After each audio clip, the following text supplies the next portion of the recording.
Kura. It was just afternoon when Rick looked out the living room window on the second floor of his house and stared into the driveway. He knew exactly what was going to happen in mere hours, and dreaded to think of it. The autumn-colored leaves that tumbled from their branches and danced in the wind only discouraged Rick more. It was the ideal weather for that day, and there was no sign of that changing in the evening. It'd still be clear sky by 6, and it'd stay that way the whole night through. Rick knew exactly what was to come, and he didn't like it one bit. The crisp air, the blue cloudless sky, and the dancing leaves all meant that there would be a swarm of trick-or-treaters out in the evening, most of which will drop by his bare house, regardless of the lack of decorations, and knock eagerly as they await their sweet goodies. They'd be dressed as their favorite superheroes or princesses or cartoon characters, and they'd all stare up at him with wide eyes that glistened in the porch light, twisting his subconscious into giving in and scrounging around his home for anything that'd resemble a Halloween treat. Rick shuddered at this thought. Rick hated Halloween ever since he was young. The idea of decorating his house with fake corpses and tombstones of plastic seemed ridiculous. Not to mention, being scared out of his wits wasn't exactly what he thought of as a good time. Despite his many protests, his parents, though mostly his mother, insisted that he go trick-or-treating, since they didn't want him to feel left out. He wanted to be left out. Nothing about this holiday appealed to him. It was only when he was in the 8th grade when he gained a slight bit of interest, but that was only because of the risque costumes that wandered the halls. The girls who once dressed up as delicate princesses now had dresses that barely touched midway down their thighs. Despite the initial intrigue, Rick was quick to criticize the appeal of a cop that wore a prostitute's uniform and mocked the profession of upholding the law. He wasn't the most popular of students back then. This indifference continued on as he grew older. The costumes did get more creative as he entered college, yet he never did find it in him to dress up. He would wear his dark hoodie, jeans, and a gray shirt, and whenever he was asked where his costume was, he'd give some half-assed response such as, "I'm a non-transformed werewolf," "I'm a not-dead-yet mummy," or his greatest lie, "I'm possessed by a ghost." He made a new dumb idea every year whenever someone asked. It didn't help that he'd constantly be pestered by his best friend David about Halloween preparations. David was far too excited about the holiday, and the whole ordeal of decorating and costumes and the works. Despite the clear disinterest in the subject, Rick was always victim to the constant banter about why Halloween was so much fun, and why he should really consider dressing up one year, just for the hell of it. David's lucky that he and Rick had known each other for years. Had that not been the case, Rick would have wrung out his neck years ago from the over-enthusiastic response to the newly jumbo-sized candy boxes.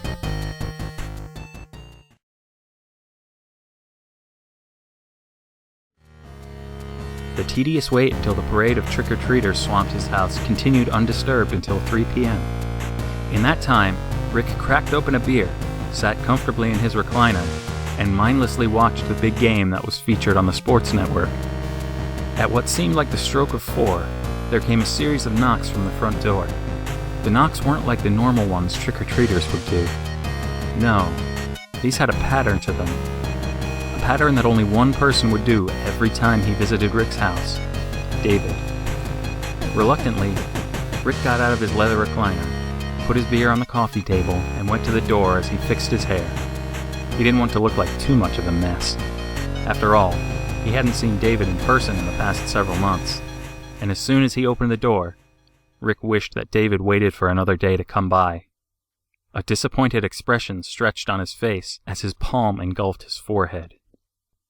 "David," said Rick, shaking his head, "just what in the hell are you wearing?" "What? You don't like it?" David examined himself, turning his body to see whatever angle he could. As he raised his arms on each side, 3 more blue sparkling tentacles attached to one another by string rose with them. His neon blue unitard was visible as the jeans he was wearing were halfway down his butt, and he used a belt to keep them there. Gold chains hung from his neck, and a flat-brimmed baseball cap was taped to a comically large head that resembled a blueberry with a face. A wide smile was made of white mesh, which David used to see through. Through it, he could see Rick with his arms crossed with a blank expression. "I might like it better if you describe what kind of dumbass costume you have on this year," Rick replied. He knew he should have said it to sound less insulting, but he just couldn't bring himself to do it. I went all out this year, Rick. I'm a hip-hop octopus. A hip-hoptopus, even. What do you think? It's certainly something. I can tell you that much. Don't think I forgot about you. Now, I know you hate Halloween, but I think I made a costume that you won't complain too much about. Come with me to the car. It's in the trunk. Rick sighed heavily. Why was David still so insistent on having him wear a goofy costume? Rick followed him anyways, rolling his eyes and trying to fake intrigue to what would surely be the death of his dignity, disguised as a tacky sack of itchy cloth. David unlocked his trunk and opened it. Rick knew David was grinning from ear to ear inside of his blueberry-shaped headpiece. Rick's frown dropped even lower as he saw the costume laid out before him in the trunk of David's 4x4. "Out of all the costumes to make your case for Halloween," Rick mumbled as he blankly stared at the obnoxiously colored onesie perfectly folded before him. The shade of pink could blind someone at night, and beside it was a helmet painted the same freakish hue, with googly eyes and papier-mâché tusks glued appropriately to it. Lying on top of the onesie was a pair of flipper-shaped gloves that David surely thought would be the icing on the cake. I made the headpiece myself. Well, I bought the helmet, but the tusks and everything else were done by yours truly. Michelle even had time to help with this costume and the one I'm wearing. David exclaimed happily, holding his headpiece to demonstrate his point. Poor Michelle, Rick thought to himself. Of all the men to be attracted to for 2.5 years, why did she choose David? Then again, if she survived 2 Halloweens with him and still wanted to live together each day, she was a real keeper. Rick picked up the onesie and glared at it. "Fine," Rick finally said. "If it will shut you up, I will wear this ridiculous costume. I'll just be the only 29-year-old on the planet, dressed up as a pink walrus." David's face, Rick was sure of it, lit up from behind the mesh smile of the octopus head, and raised his hand, along with 3 more strung together for a high five. The 2 of them had their moment, and David locked his car as they walked back to Rick's house. Closing the door, Rick told David to make himself at home, and went into his room to go change into his straitjacket of a costume. He knew he was making a mistake, but it was the only way to make his friend get off his back about Halloween. As he cursed whomever he could think of under his breath, Rick pulled the onesie over his clothes and zipped it up, buckling the helmet to his head last. He took one good look in the mirror and struck a pose. "I look like a complete idiot," he thought to himself.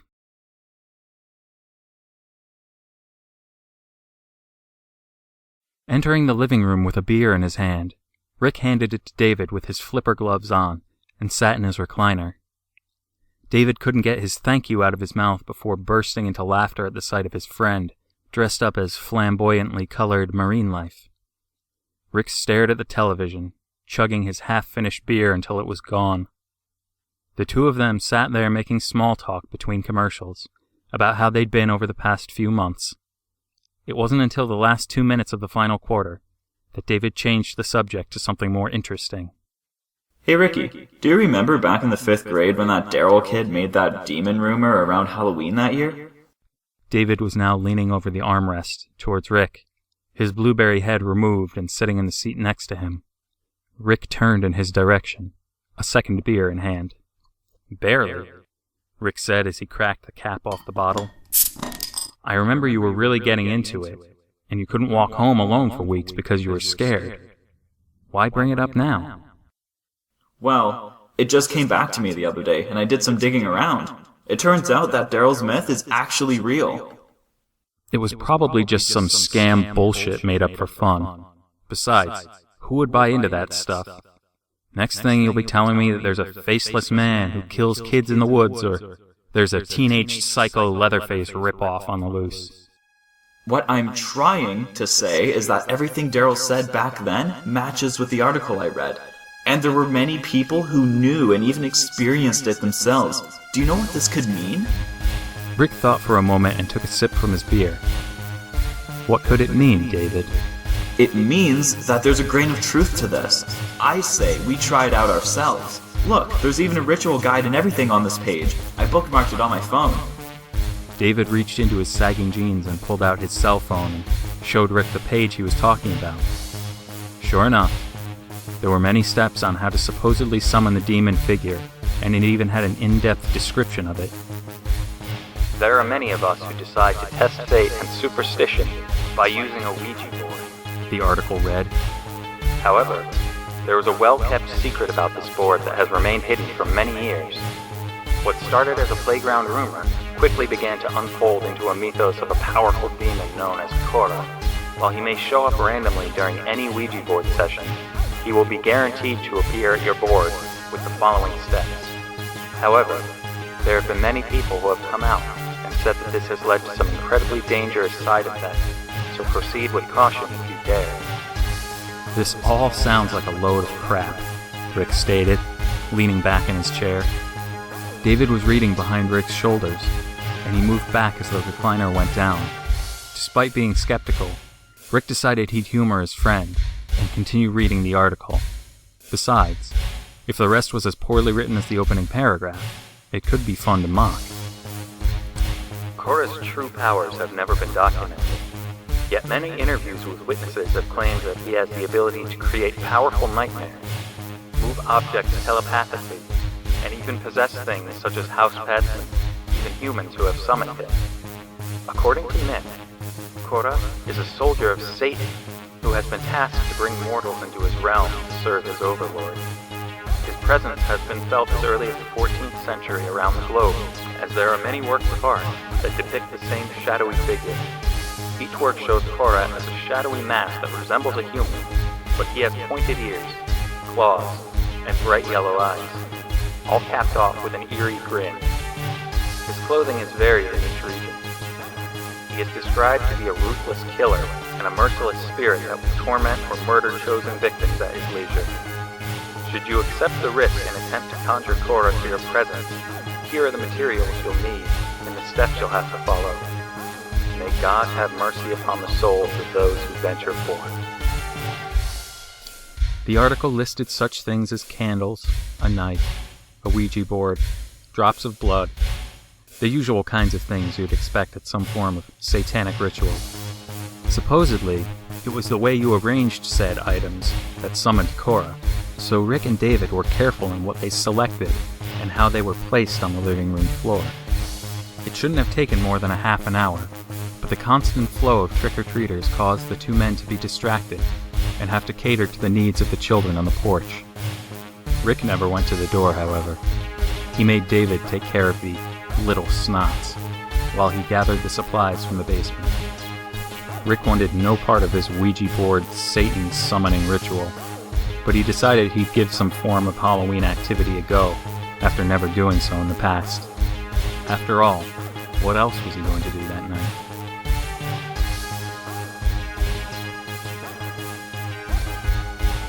The two costumed men had to wait until there were no distractions to begin the ritual. This meant they had to kill time until just past 9:30, when all the little trick-or-treaters were home devouring their loot from the night. Rick turned off the lights as David lit the candles. The red flames illuminated the room just enough so vivid shadows could creep in the flames' dancing motions. There were 6 candles placed in a 10-foot wide circle shape in the center of the room. Each separation of candles was filled by a fine line of salt that encased Rick and David inside the circle, along with a smaller circle of salt around the board.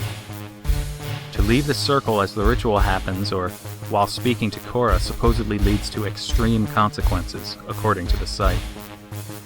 On the 4 corners of the Ouija board, drops of blood must be placed by each of the participants, which Rick and David reluctantly did. They looked at each other before starting to chant of Kura. You know I think this is absolutely stupid, right? Rick wanted to get his point across to David. The pink onesie he had on did not help his case in trying to be serious.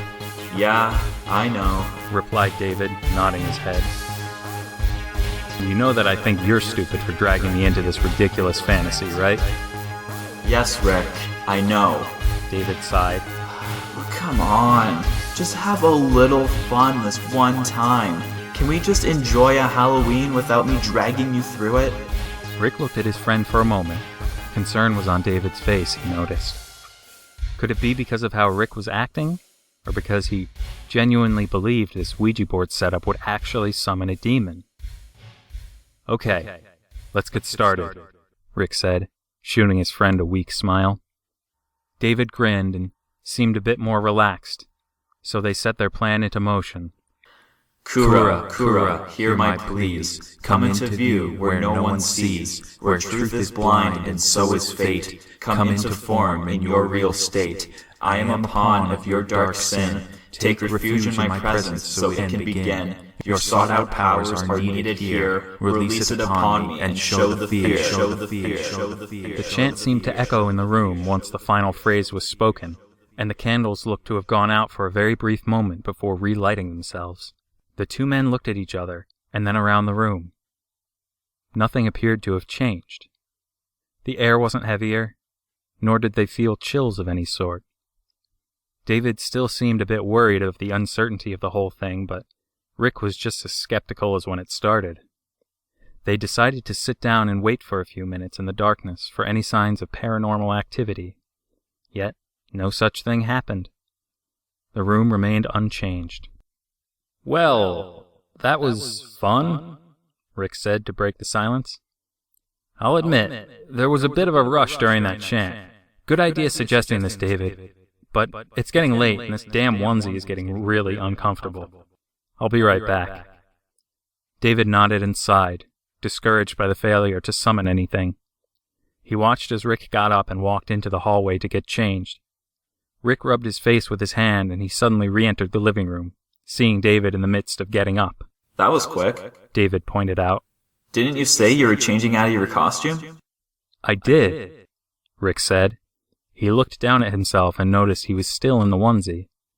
Rick's eyes widened as he walked back into the hallway, only to re-enter the living room instead.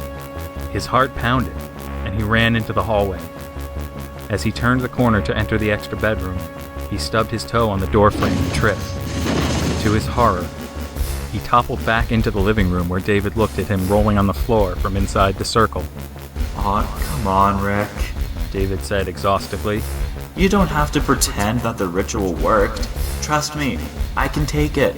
I'm old enough to know it wouldn't work. You were right the whole time. I'm not faking it, Rick said between closed teeth. He got up after nursing his big toe briefly, as David was about to pick up a candle to burn it out, when the flames suddenly shot up 2 feet and almost burned him. He reeled his arm back. Rick was just registering what had occurred when a clap of thunder interrupted his train of thought. David jumped back and was about to walk to the curtains, but Rick stopped him and checked himself. The open curtains revealed a black void to them, which turned bright for a very small amount of time before a loud boom of thunder radiated from the nothingness. Rick didn't want to open the sliding door to explore any further. He just closed the curtains and stepped away. The flames swayed unnaturally as the air got cooler. David's eyes became wild as they fell upon Rick, who was just as confused. Why is it so cold now? David stuttered out as his teeth began to chatter. He was never a fan of the cold, Rick thought to himself. Rick was about to answer when the sound of scraping wood cut him off. He flung his head back and forth, looking for the source of it, when he saw David, mouth agape, staring down as the planchet laying on the Ouija board crept its way across the letters. Rick walked back quickly into the circle to watch the planchet move on its own to spell out a phrase. I-M-H-E-R-E.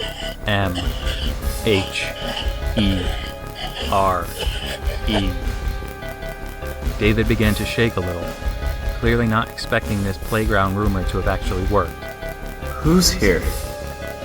The planchet flung around the board quickly. M-E, the board replied. Rick's heart dropped as he realized who me was. Kura. He actually came. They successfully summoned him.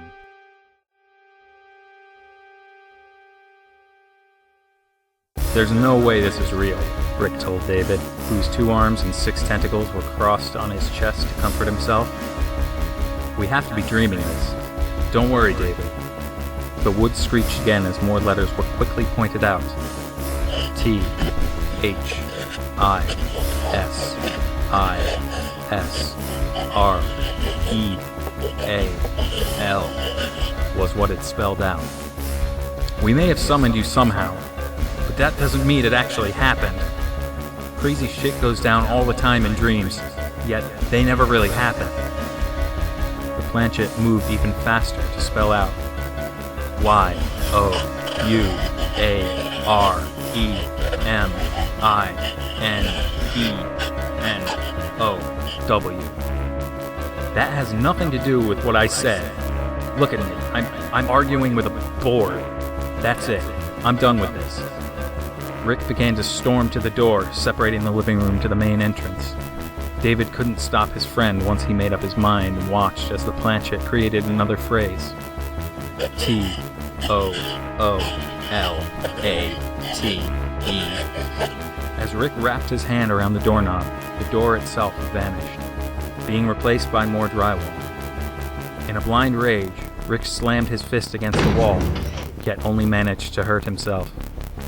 He turned around quickly to face his aggressor. What do you think you're trying to prove by being a smartass, you little shit? Rick? I wouldn't act like that if I were you, David said quietly, his voice teetering. He could only stand in his spot, the only spot he felt secure, as he attempted to calm his friend down. The board scraped against the planchette as it made the phrase W-A-T-C-H-Y-O-U-R-S-E-L-F. Rick was now in view of the board's face to make out the messages. Oh yeah? Well, I think it's you who better watch out, pal. Rick stomped until he was leaning over the board. First you mess with me, put me in some limbo state, and then have the audacity to put my friend at risk along with me? Why, I ought to smash you into pieces. He picked up the board and slammed it against the coffee table, cracking it down the middle. He then hit the board repeatedly until it split in 2, yet continued to hit it until multiple smaller pieces went flying from the impact. After getting that out of his system, he dropped the board to the table and turned behind him to look at David. What he was greeted with was a white wall, with David nowhere to be seen. Rick quietly glanced at his surroundings to find a made-up bed, medical machines, and a desk in the same dimly lit room he was in. He immediately got worried for David. He left the room and entered the hallway of the newly manifested hospital.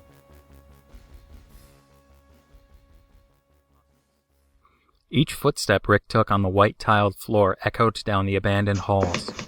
There were multiple windows lining the wall to the left of him, but he could only see darkness through them. He felt as though he had been in this hospital before. It looked like any other medical facility, but Rick felt uneasy walking through the halls, as though he had done the very same thing before. The only source of light were the rows of fluorescent lights lining the ceiling that ominously flickered occasionally. Rick checked every room in hopes of finding David quickly, but he gradually got more disappointed whenever David was not found. Each room was decorated with cobwebs and the occasional group of flies or spiders, but there was nothing out of the ordinary. After scouting the entirety of what appeared to be the 3rd floor, he found a stairwell and climbed up to the next. Lying on the ground right in front of the door was a thin black flashlight. Rick knelt down and picked it up, thinking he might be able to use it later. He put it in his pocket and entered the 4th floor. The door slammed and locked behind Rick as he jumped a little from the sudden noise. He tried in vain for a moment to open it again, but it was clear he was stuck where he was. The lights overhead gave him just enough light to see where he was going, so his search began without delay.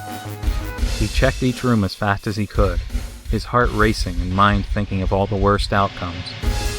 The occasional boom of thunder roared outside the building from the void. They seemed to be getting closer. But despite not finding David, Rick at least knew that the situation could be far worse, considering the information on the website David showed him. "Don't worry, David. I'm coming for you," Rick thought. After a large clap of thunder that made Rick cup his ears with his hands, the lights went out and left him in the now pitch-black hallway, alone in the dark. Rick quickly scavenged the flashlight he found earlier out of his pocket and shone the narrow beam down the hall. It wasn't much, but it at least gave him some form of comfort. He continued to walk and check each room, but he couldn't shake the feeling that he was starting to be watched. Rick then added looking behind him to his routine of room searching. After a while of this, the hallway began to smell terrible, like rotten meat that was left unattended in an unplugged freezer. Rick began to feel nauseated and, against his better judgment, went to find out where the stench was coming from. He walked quickly down the hallway and turned the corner as the odor grew stronger. Despite all the rooms looking the same, Rick was able to locate the one that had the source of the terrible smell. He peered in and lit up the room with his flashlight, gagging at what he had found. Lying on the bed was a dismembered corpse of a woman dressed in a tattered hospital gown looking to its left side.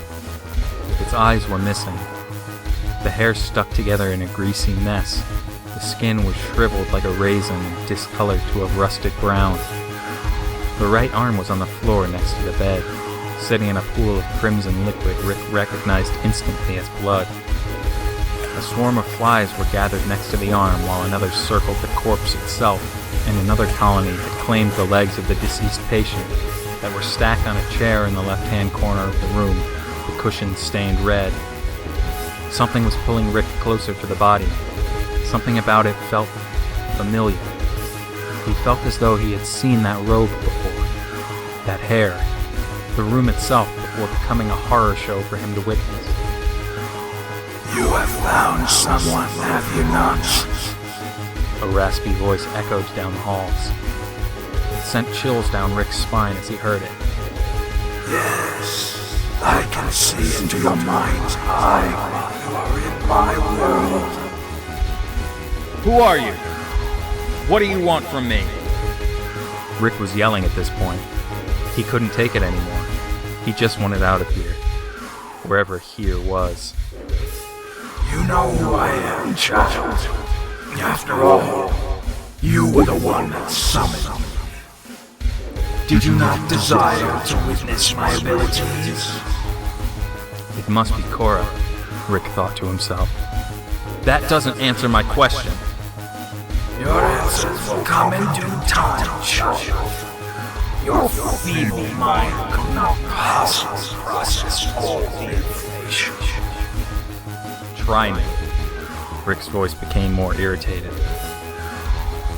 "Do you wish to know why there is nothing but black beyond the windows of this facility?"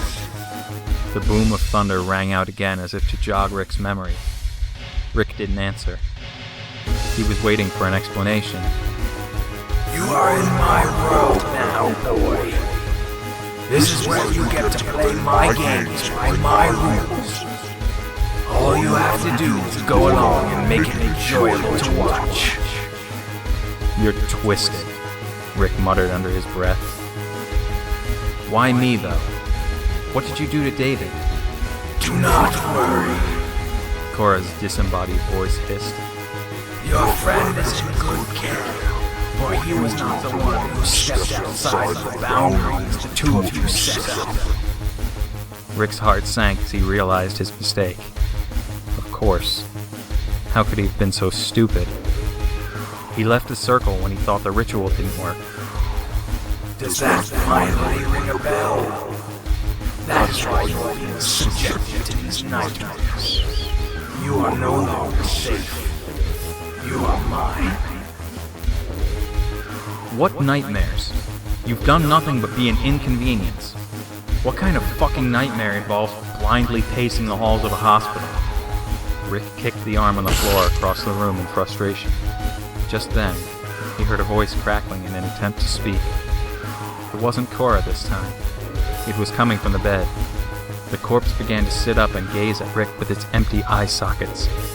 Its teeth were decayed with many missing. It began to form its own sentence as Rick stood there, unable to move and think of what to do next. Rick!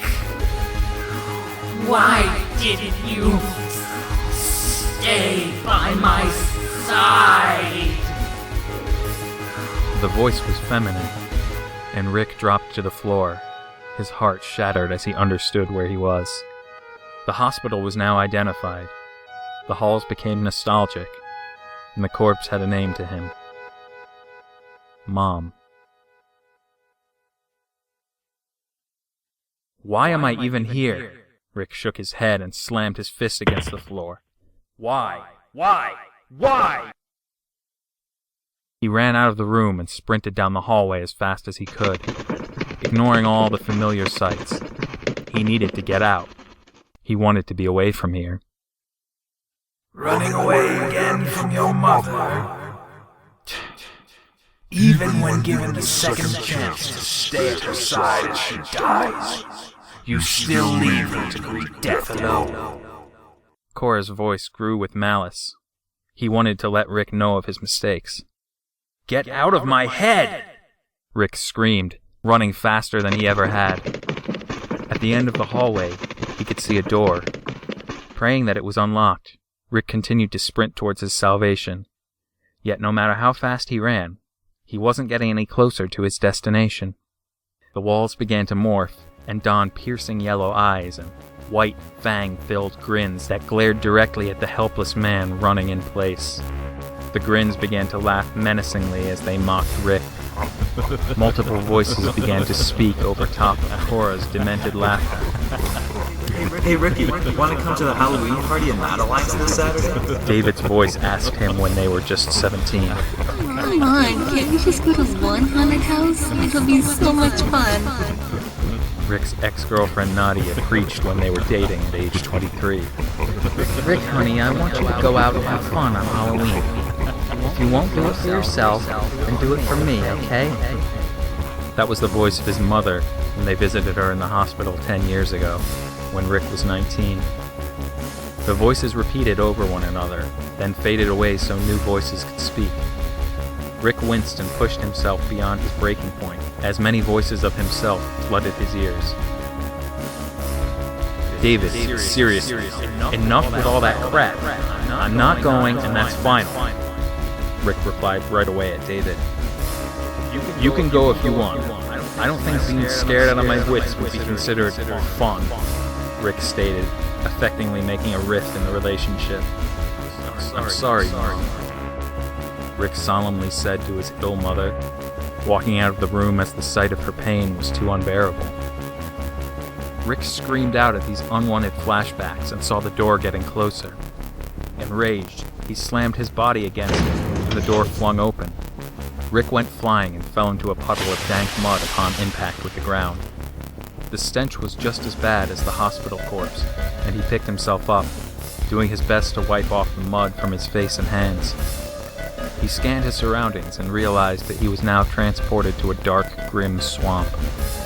The sky was still completely dark, the occasional streaks of lightning brightening it up, followed by a crash of thunder seconds later. There were many puddles of mud and skinny leafless trees scattered about. Rick's flashlight did a poor job of lighting the area, but it was better than nothing. Foolish man. Kura's voice radiated from the darkness. You cannot escape here without my word. Rick should have known better than to think the door would lead to freedom. He glared up at the sky and raised his middle finger in an attempt to give Kura a piece of his mind. Rick then pressed on to try finding some way out of the swamp and track down David. He waded through the disgusting mud and focused on his end goal.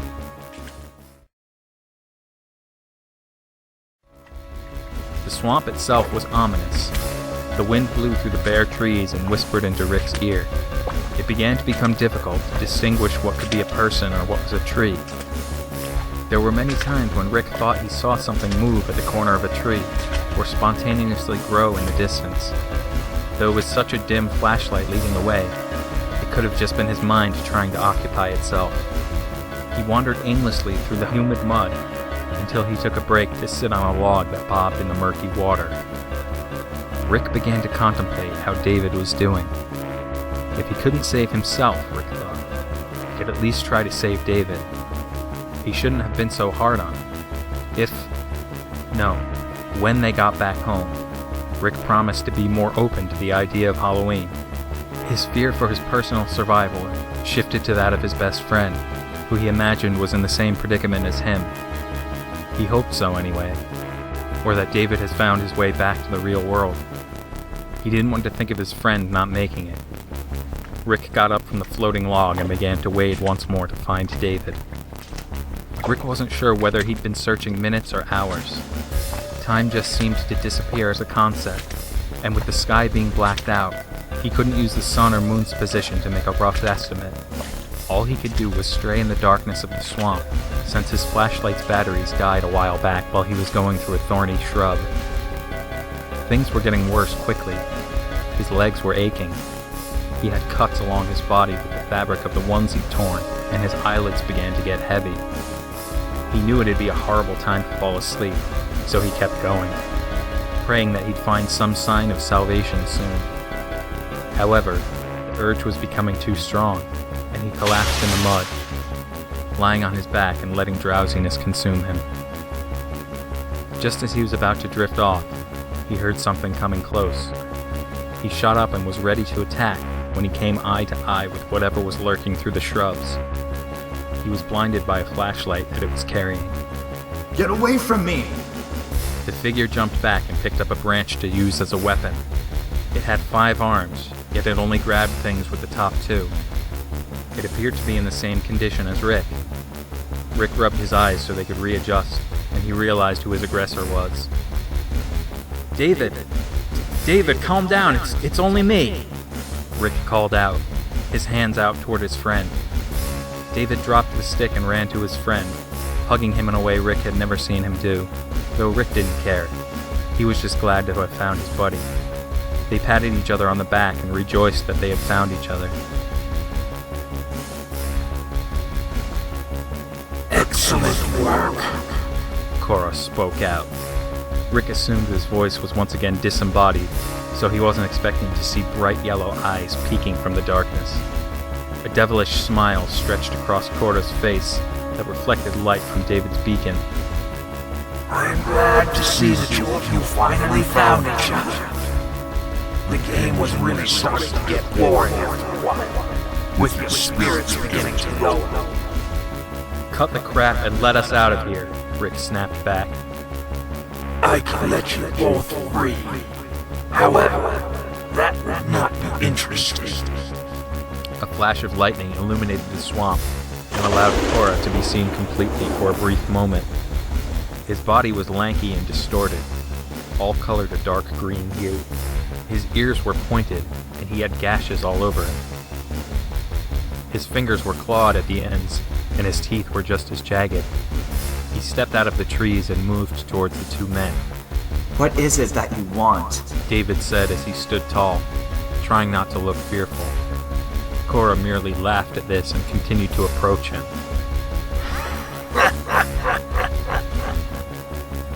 Both of you make excellent pawns. I think that I will only need one for my purposes. As such, one of you must die so that the other can return to your realm. Decide which of you it is. Kura's grin twisted as he cackled to himself. Rick and David looked at each other in horror.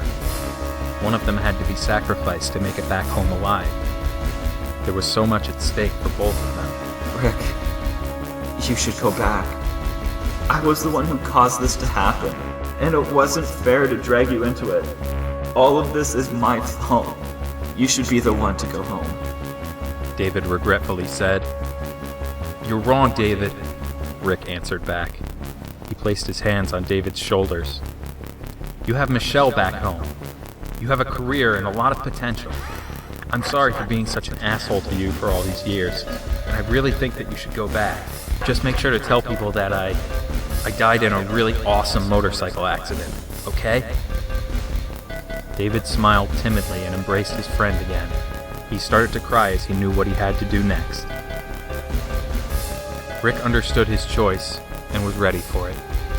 However, as he hugged David, he noticed his hand beginning to transform. It began to turn green, his nails turning into claws. His heart began to pound as control of his hand slipped from his grasp. His arm raised and made its way towards David's neck. Before he could warn David, Rick's newly mutated hand was now stopping any form of air from entering David's lungs. The claws began to dig into the skin, splitting it and drawing blood. David made vain attempts to struggle his way out of Rick's grip, but he was losing the strength to do so quickly.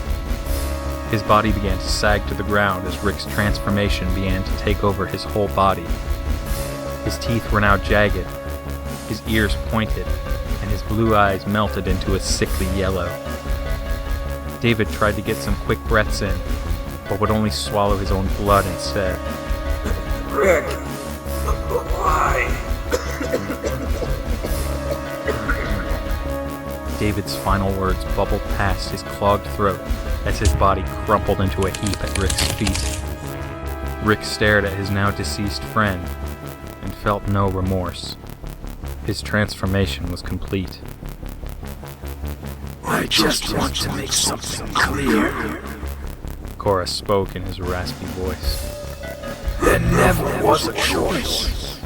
As you left the circle of salt, you unwillingly chose to be my next pawn.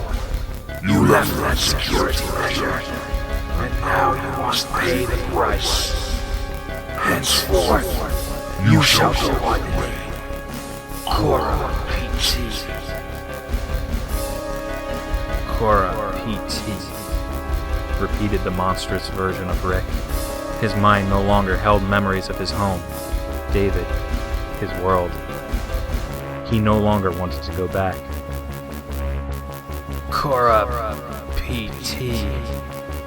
I am Kura PT. I am Kura PT. I am corrupt. I am corrupt.